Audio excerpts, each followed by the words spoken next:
In a land where the sun kissed the earth and traditions were as ancient as the murmuring mahogany trees, lived a woman named Nyasha. Nyasha was captivating, her eyes deep wells of wisdom and her laughter a melody that could soften the hardest heart. Before we continue the story, do not forget to subscribe to enjoy more stories like this one. Despite her allure and grace, she remained unmarried. Frustrated by her solitude and yearning for companionship, Nyasha sought the wisdom of the seer, an elderly woman named Zolah who could commune with the spirits. In a hut filled with the scent of herbs and ancient tomes, Zolah spoke, inspiring Nyasha with a daring plan.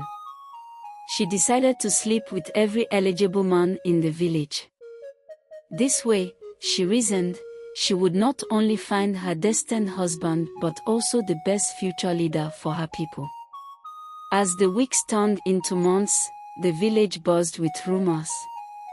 Nyasha's unconventional search for a husband became the talk of every gathering around every fire. Eventually, Nyasha found herself expecting a child. She was radiant, her belly round and full, embodying the prophecy. As her due date approached, tension grew. Each family with an eligible son claimed the unborn child as their own, hoping to lay claim to the future chieftainship. Amid this turmoil, Nyasha gave birth to a healthy baby boy. The village rejoiced, but the joy was short-lived as the immediate question arose: who was the father of this future leader? The elders convened, women gossiped, warriors readied their spears, and every man demanded a test. The village teetered on the brink of conflict, and only the true identification of the child's father could restore peace. Nyasha, holding her newborn son Kito, whose name meant gift, remained serene. She trusted the prophecy and knew that it would guide her people to the truth. The elders, gathering under the oldest mahogany tree, decided to seek the spirit's wisdom. The oldest among them, Jabari, spoke with a trembling voice, "Our ancestors have guided us in times of harmony and discord. We must seek their wisdom now." At that moment, Zolah, the seer, stepped forward, her eyes glowing with a supernatural fire. "I have spoken with the ancestors," Zolah began, her voice a mesmerizing melody that silenced even the cicadas. "They propose a test that will reveal not only the father of young Kito but also the future leader of our people." The elders and the village listened with bated breath. Each potential father must undertake a journey to the sacred mountain. At its peak lies a stone, not just any stone, but a sunstone imbued with the wisdom of our ancestors. The man who returns with this stone will be deemed the true father and the destined ruler. The sacred mountain was a place of many perils, wild beasts, treacherous paths, and spiritual trials that could break even the strongest will. Yet, the elders knew this was the only way. Jabari declared, "It is decided. Each claimant will set forth at dawn 3 days hence. May the ancestors guide us." As the village prepared for the journey, Nyasha, holding Kito close, felt a calm assurance. The ancestors had set the stage, and now it was up to the men to prove their worth. As dawn broke 3 days later, 6 men stood at the village square, each representing a different family. Nyasha watched them quietly, a wordless message in her eyes: "May the best man win." With the sound of a horn and the beat of drums, the journey began. Each man carried offerings for the spirits, kola nuts, palm wine, and sacred amulets. The path was filled with challenges, both physical and mystical. Rivers twisted like serpents, forests whispered secrets, and caves echoed with forgotten souls. The real test awaited at the foot of the sacred mountain. There, a stone altar stood, inscribed with ancient runes that told tales of heroes and gods, love and betrayal. Beside the altar was a pool of water, clear as crystal. As the men reached the altar, a voice echoed around them, belonging to the mountain itself, "Offer what you value most, and you may proceed." Each man approached the altar with offerings of gold and heirlooms, but the way to the peak remained sealed. Finally, it was Luca's turn. Luca was not the wealthiest or the strongest, but he was known for his wisdom and humility. Instead of placing an object on the altar, he knelt and offered a prayer for the village, for Nyasha, and for future generations. As he finished, the altar glowed softly, and the path to the peak opened. Humbled and awed, the men followed Luca, realizing that true leadership required wisdom of the heart. The ascent up the mountain was a journey of both physical exertion and spiritual enlightenment. Finally, they reached the peak, where the night sky seemed within reach, and there lay the Sunstone, glowing softly. Luca approached the stone, his hands trembling. The Sunstone lit up, its glow intensifying into a radiant beam. "Luca, son of Kai," a celestial voice echoed, "you have proven your worth.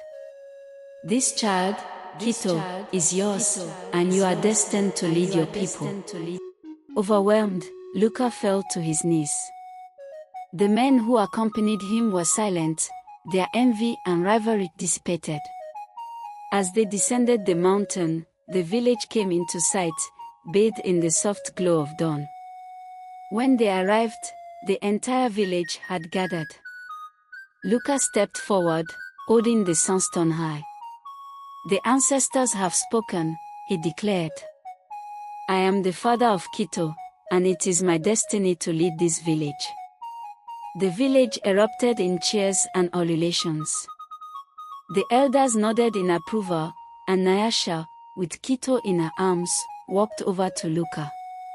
Their eyes met, and in that moment, all the complexities and hardships seemed to melt away, leaving behind a pure understanding.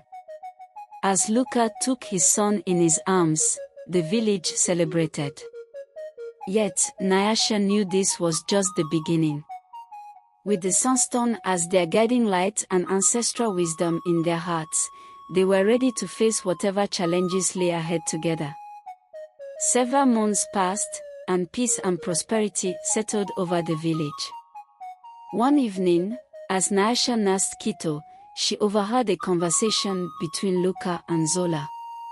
"You've done well, Luca," Zolah said. "The village suspects nothing, and the prophecy appears fulfilled." "My conscience is troubled, Zolah," Luca replied. "We have deceived the people who trust us, and I am raising a son who is not truly mine." "Oh, but you will be a wise and kind ruler," Zolah responded. "Isn't that what's best for the village?" Nyasha's heart sank. She knew the villagers deserved the truth, especially when a future leader was in question. She resolved to expose the conspiracy without plunging the village into chaos. She consulted the hermit sage of the Ebony Forest, who revealed that the Sunstone, though manipulated, could still reveal the true father through a ritual. On the night of the new moon, Nyasha performed the ritual of truth at the Whispering Lake. The Sunstone glowed, illuminating the water. She returned to the village, ready to reveal the truth at the Feast of Ancestors. At the feast, Nyasha announced that the Sunstone had been further empowered by the spirits. One by one, the men held the stone, but it remained dim. When Luca held it, the stone flickered but did not fully illuminate. The crowd was confused. "Wait!" Zolah's voice rang out. "The stone speaks not just to the hands that hold it, but to the eyes that meet it." "Nyasha, look upon the stone." As Nyasha looked at the stone, it flickered violently and then went dark. The crowd gasped. Luca was not the true father. In the aftermath, the elders decided that each man would take an ancestral oath by the river of truth. At dawn, each man swore their innocence or guilt. When a young man named Tobo's hand turned the water a radiant gold, it was clear. Tobo was the true father of Kito. The village was stunned, but the truth was undeniable. Tobo stepped forward, his eyes meeting Nyasha's.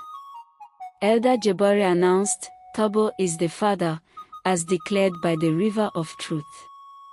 Tobo, known for his quiet nature, had always kept to himself. Now, he was revealed as the true father and future leader. As Tobo took his place beside Nyasha and Kito, the village accepted the divine verdict. Django and Zolah were punished for their deceit. Tobo vowed to live up to his new responsibilities. The village, fortified by truth and unity, prospered. Nyasha, Tobo, and Kito stood at the threshold of a promising new life.